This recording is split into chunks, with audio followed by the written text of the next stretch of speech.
may be charged in your by 3 o'clock tomorrow afternoon, and then across the Go Loud network of stations. Barry Dunn will make the call. If your phone rings, answer within 5 rings. Tell him the exact amount in euro and cents, and the cash is yours. So the new amount for tomorrow is €20,898 and 25 cents. Over 18s only. Text cost €2.50. You are playing across the Go Loud network of stations. Terms and conditions are on newstalk.com. Monday Night Rugby on Off the Ball. With Vodafone, main sponsor of the Irish rugby team. We all belong to the team of us.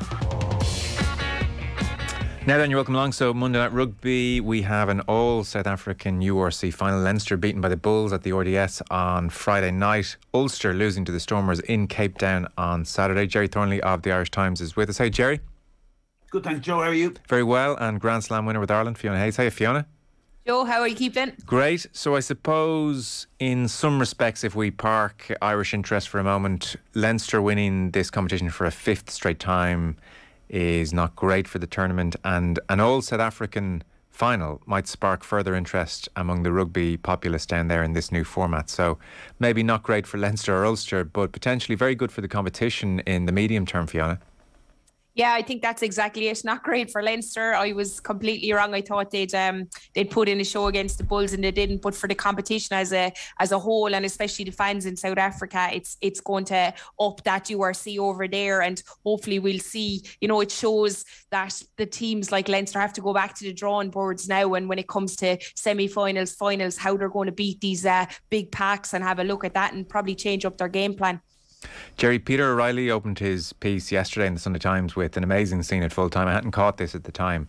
So he wrote that 2 minutes after full time, Johnny Sexton was standing in the middle of the RDS pitch alone with his thoughts when Canan Moody, the Bulls' brilliant 19-year-old fullback, approached him cautiously. Would he mind posing for a picture?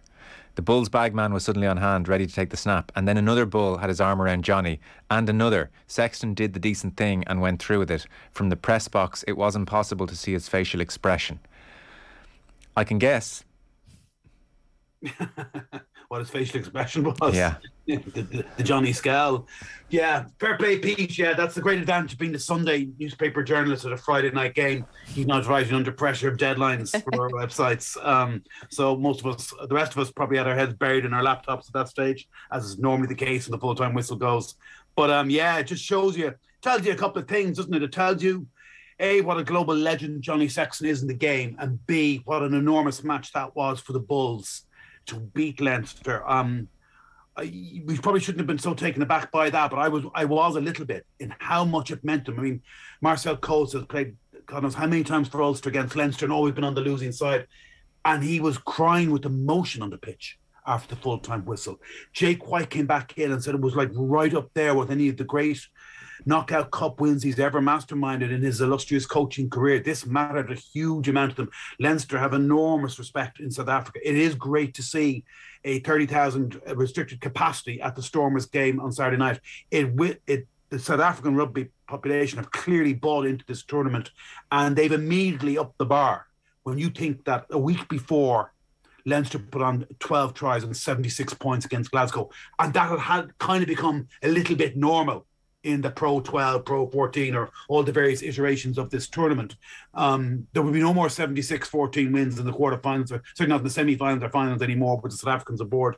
I'm not sure it's great for the tournament that they become so dominant so quickly, but I do think that they bought into it a lot more than Irish supporters have. When you think that 15,000 Leinster fans estimated went to Marseille for the European Champions Cup final, and only a crowd of less than 12,000 went down the road to the RDS for a home semi-final against the Bulls. That also tells me that, as I've said before on this show, Joe, with you, Fiona, maybe we in the media are partly responsible and culpable for this, and I include my bosses more than myself. But we don't promote the URC. We haven't promoted the South African teams nearly enough. Maybe this will prompt us to do so next season onwards. Does it also speak, Jerry, to the fact that most people thought Leinster would win? Let's save our money for the final.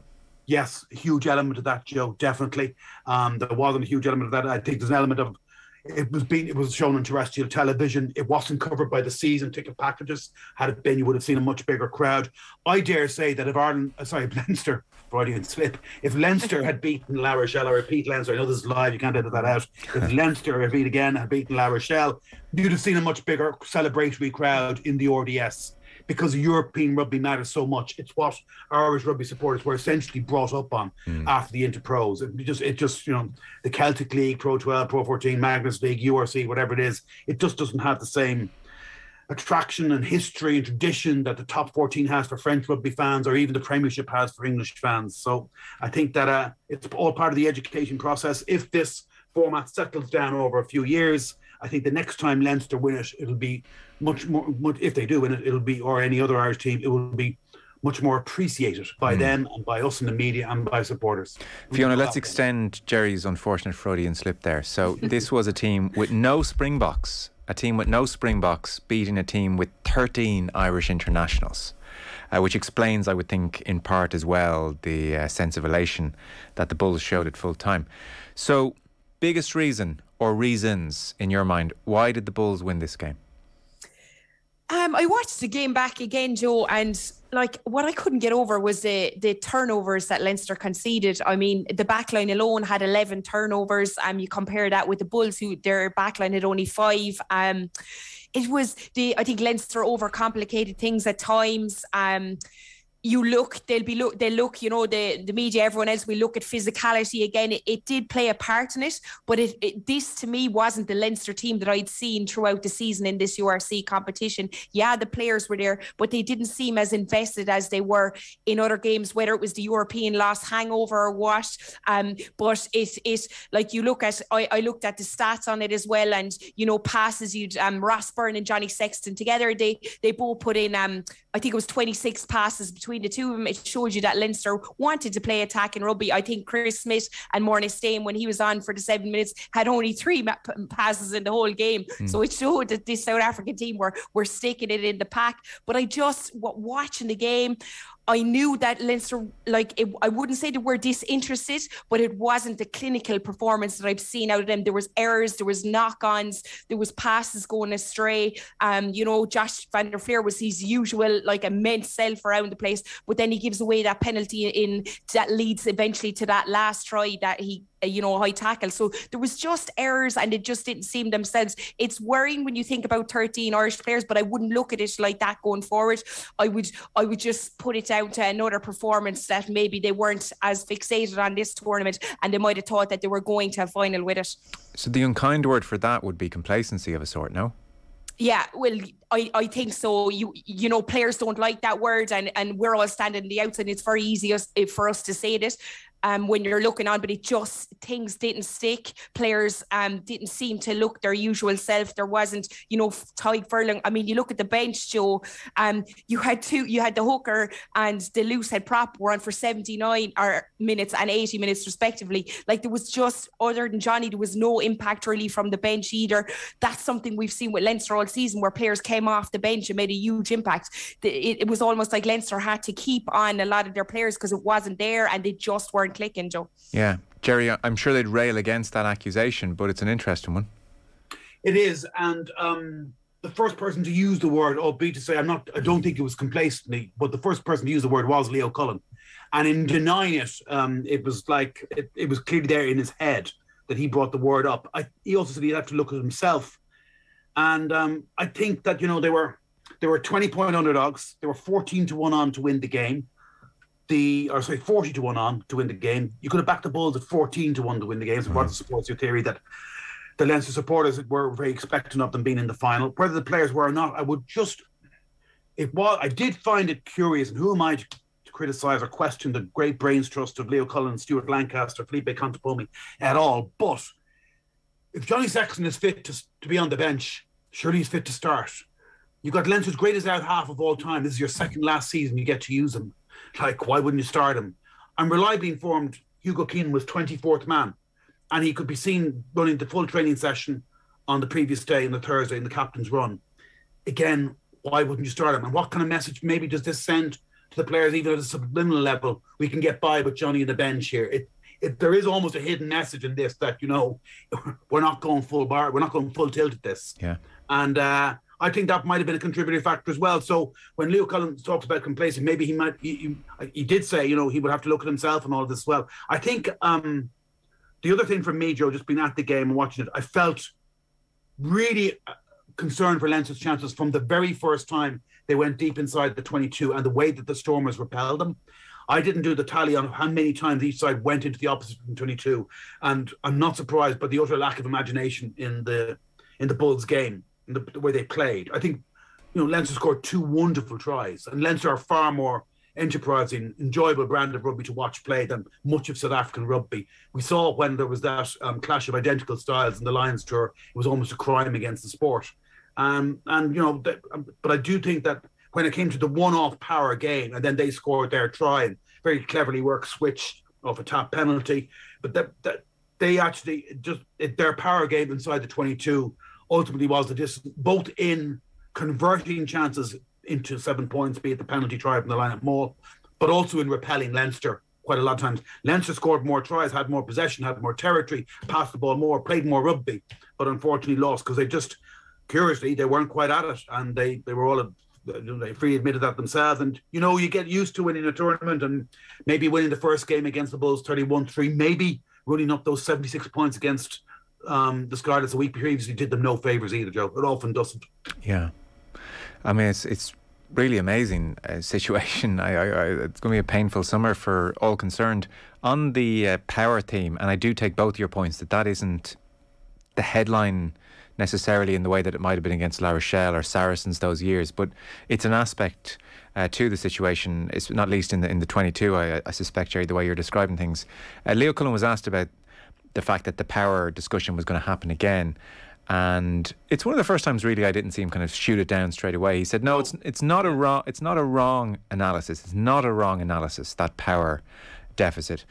Because there are similarities in terms of how some of those teams, I guess he's talking about the Saracens and La Rochelle's here and the South Africans, there are similarities in terms of how some of those teams set up in the game. It's one of the great debates, really. There is that type of squeeze rugby. You saw it in the Lions against South Africa, and that was 2 teams trying to play that pressure game. And what he said was, we want to be able to play a more ambitious attacking game because there are other factors, trying to get season ticket holders to come and watch the games, etc. And he said you need to have both parts to your game, because if it turns into an arm wrestle, you need to be able to play that type of game as well. And that's the part that we will always question ourselves. But we do want to stay true to the DNA of Leinster rugby as well. So I thought that was very interesting, Fiona. And they are like grappling these two things. Like I saw Neil Tracy made the point in his piece on the RT website. He said in 28 games this season that Leinster played. So just of those 28, just 8 of those 28 were 1-score matches. So we're talking tight affairs, 1-score games, 8 all season. Leinster lost 6 of those 8.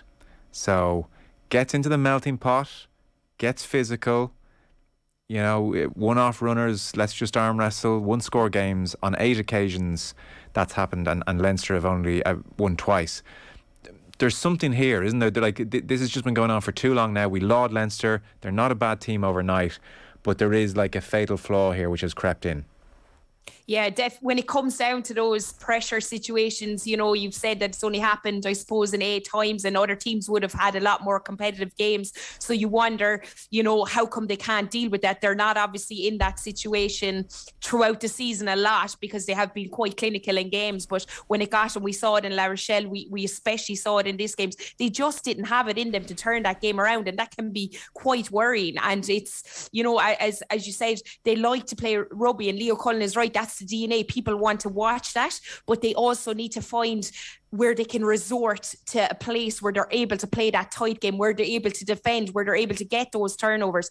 I found, and this game and La Rochelle, that their discipline, you know, I think Caelan Doris, I think he gave away 5 penalties in the game. That was very unusual for him, but I just found their discipline. They were almost nervous of giving away penalties when the Bulls had the ball inside the 22, so they weren't going for those big turnovers. And you can't take a chance. You don't want to give penalties, but it's almost like they're backing their defence, just their hits, but they haven't got the physicality. I haven't seen it in those dying moments where they're putting teams back constantly. They do it at times, but then able to turn over the ball, Joe. So it's worrying that for them that they can't change up the game. Yeah, you can play this beautiful style of rugby, but when you're playing a team like the Bulls, you have to be able to defend. You can't give them the ball in the last 10 minutes. And we saw La Rochelle in tight areas because this Leinster team find it very, very hard to win that ball back.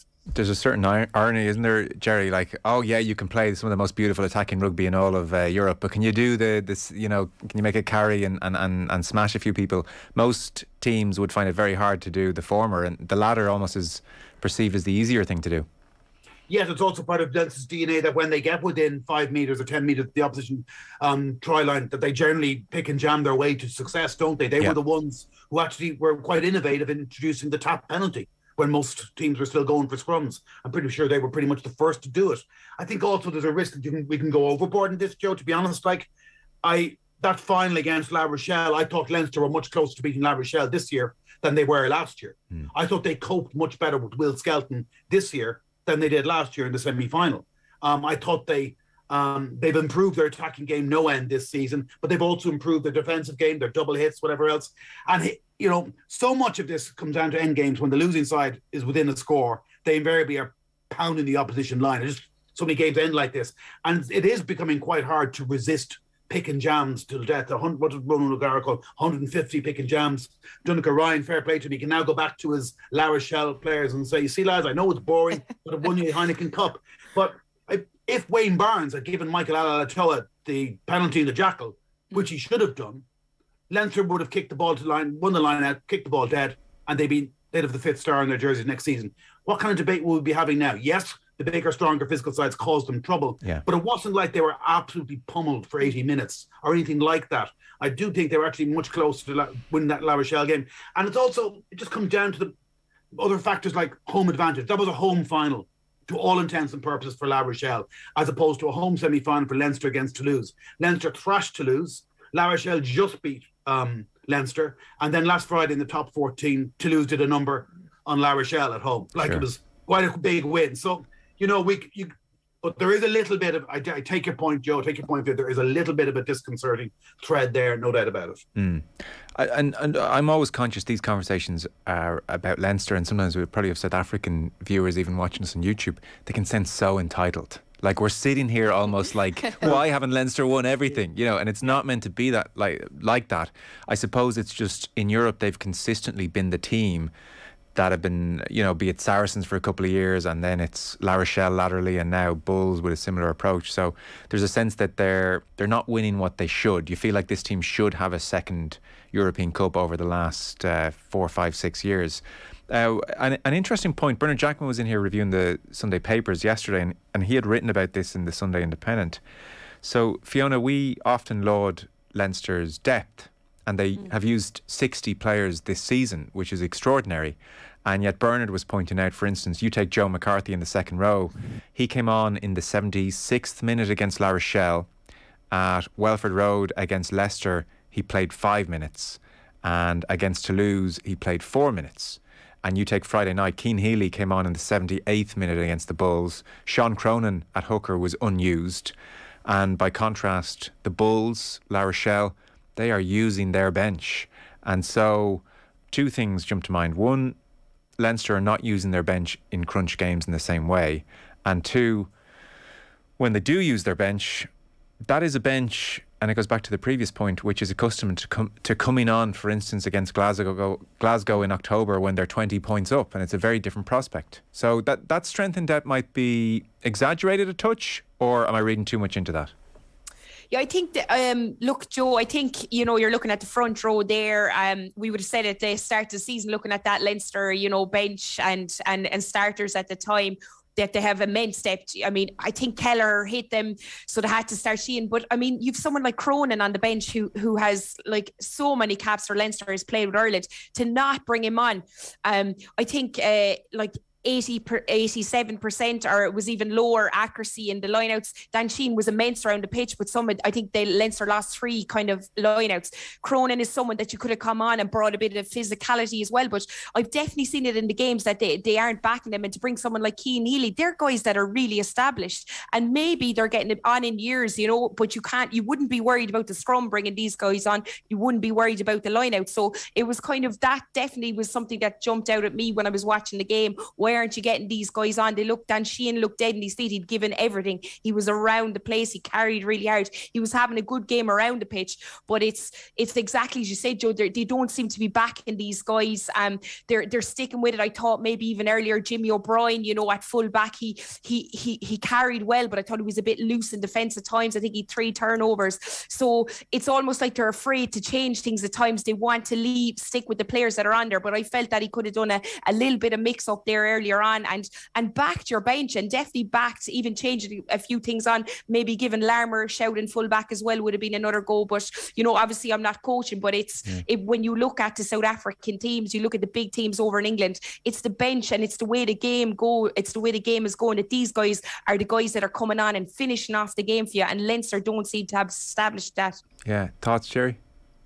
It's not just Leinster, it's Ireland too. Think back to Paris, and both Andrew Porter and Tadhg Furlong had to do 74-minute shifts.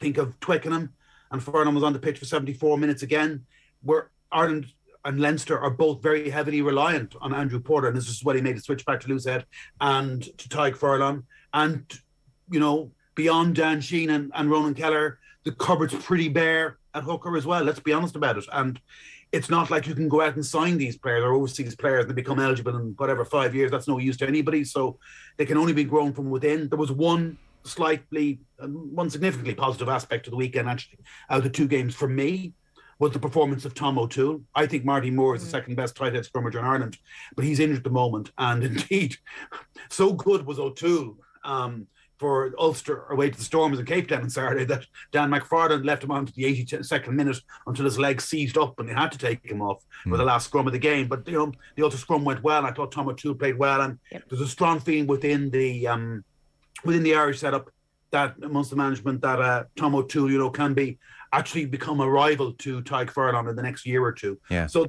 it's not completely bereft, but the cupboard's not overflowing. We'll touch on Ulster now. A last point on Leinster, I suppose.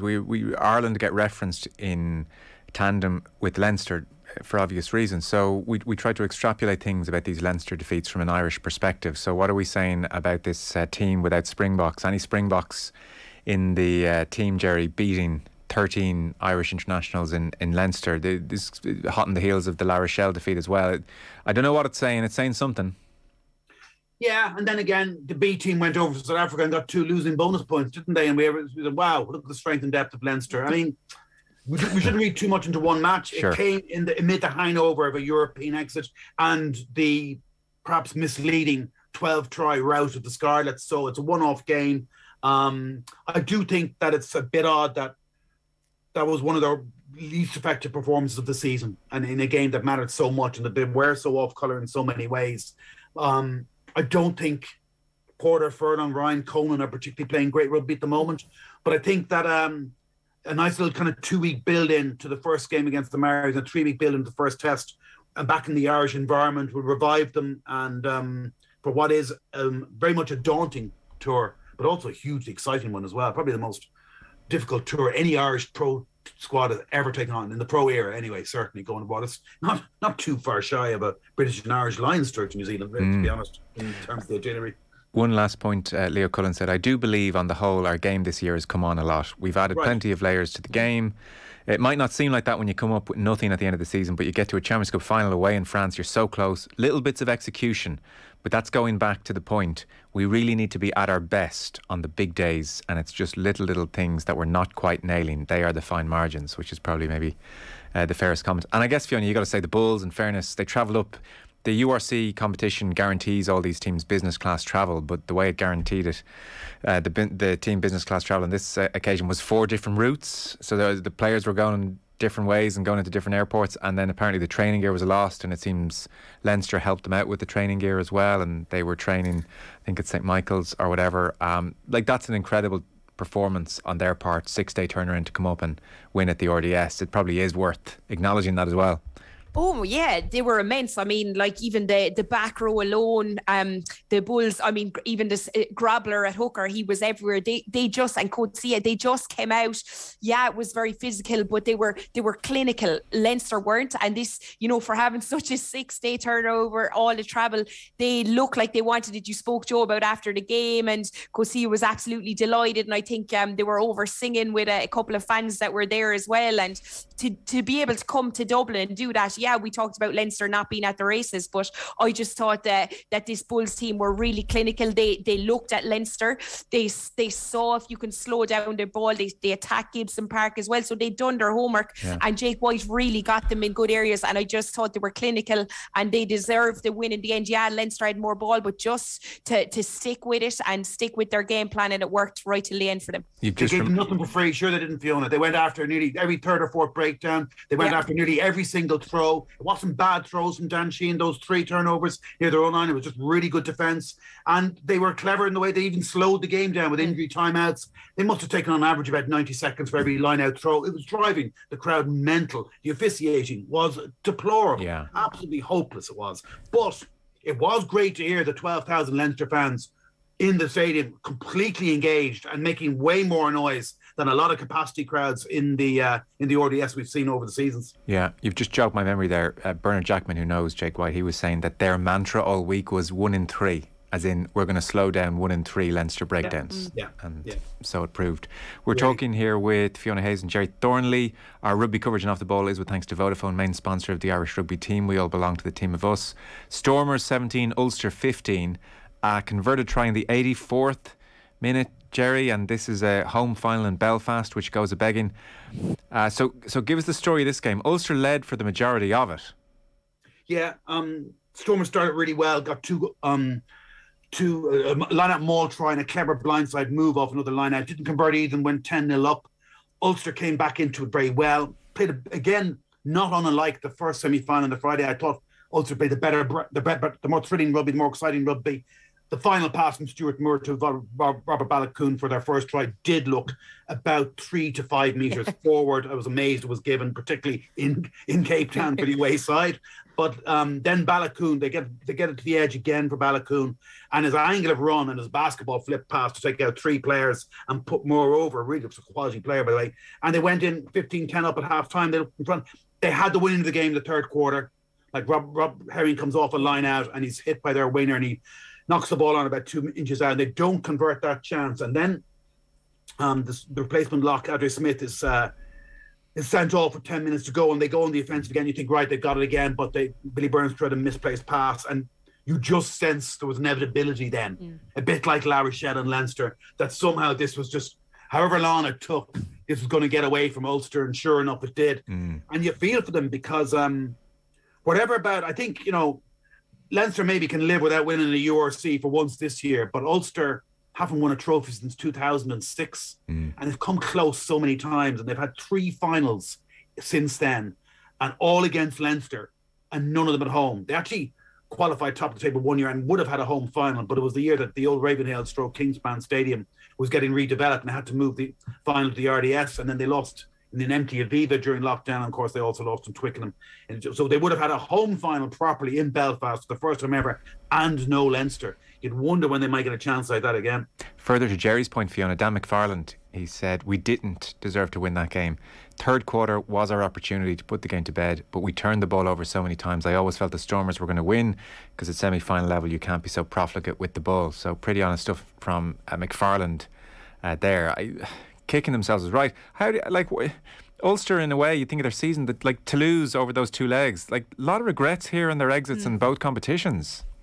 Yeah, that's the one word you'd be thinking about Ulster this season is regrets. They've had those games where they could win. You'd wonder what the mindset is. This is definitely, I know McFarland saying they didn't deserve to win, but I thought they got themselves nicely back into the game. I thought they were playing some nice rugby at times. The Stormers were loose with their ball, but then for some reason Ulster then started becoming loose. I mean, we saw Herring, Jerry spoke about, that was a huge part of the game for me. I thought if they went on and got that score, but Herring knocking it on, I mean, that's unusual, so close to the line. But they were physical, but it wasn't the Ulster team as well that we'd seen those errors you hadn't seen. I mean, Dwayne Vermeulen, he'd 0 meters ran. He didn't gain any ground for the whole game. I mean, the Stormers back row, they were immense. Evan Roos stayed 91 meters ran. They were around the pitch.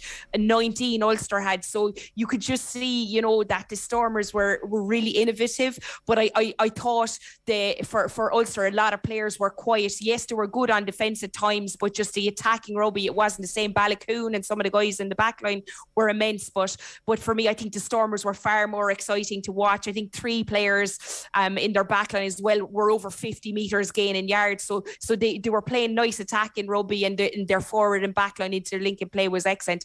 Whereas Ulster, we talked about them doing that all season, but I didn't see it as much in this game. Fiona, I know you literally watch every game going on the television, so I suspect you've seen more of the South African sides than most. Is this a sign of things to come in this competition? Should we get very used to the idea of South Africans, dominate is a strong word, but certainly being very much involved at the business end of this tournament and winning it as often as not? I'm not sure about winning it, but yeah, definitely think they're going to be involved. When you think about discussions, Joe, back in September and the start of the season when the South African teams were on the road, people were wondering, should they even be in the competition with some of the scorelines we saw. We saw a big scoreline and Connacht again, but when it came to the business side of things, and it wasn't like that. A lot of national team players came back into it. It was almost like they needed time to settle into the tournament, and when they got back home, I think we saw what South African fans can do to their teams and the franchise. And as Jerry said, they really backed them, and you can see it. The team started to play, sometimes I suppose South African rugby, it's not the most entertaining, but definitely the Stormers for me. I like watching them. I think they're really entertaining. I think they string some good passes together in the back line. And I think going forward, because we now know a South African team are going to win this competition, I think it will boost them again in the next coming seasons, and it will give them a lift that they'll want to go out and win it and prove that their team probably, that they're thinking, their style of rugby, as you said, they're out taking pictures with Leinster players, but now to see this, they're going to think that they're well capable of being involved in this side and coming up to a World Cup as well. It's going to back South African and how their style of play is going to. We've seen it in the last World Cup, and they'll be sticking with it again. Yeah, maybe a few big names, Jerry, go home as well with Champions Cup rugby on the horizon. Very healthy situation. Mm-hmm. Yeah, there's no doubt. Yeah, it was just one little comment from CJ Stander on pitch side talking to Darren Kay before the game. At least we don't have to get up at 4 a.m. in the morning now to watch Super Rugby matches, because of course they can get fully involved in this because of the time difference is negligible. Whereas, when their teams are touring New Zealand or Australia, it would be middle of the night for them. So they bought into it very, very quickly. With an all South African final now, and therefore guaranteed the first URC title, as it were, that will only heighten interest. There's talk of further investment coming into their franchises. It's that more players will be lured to come home now, maybe. That seems likely. I think Eben Etzebeth's coming back soon, isn't he? Like there's no doubt that they bought into this, and they're only going to get stronger.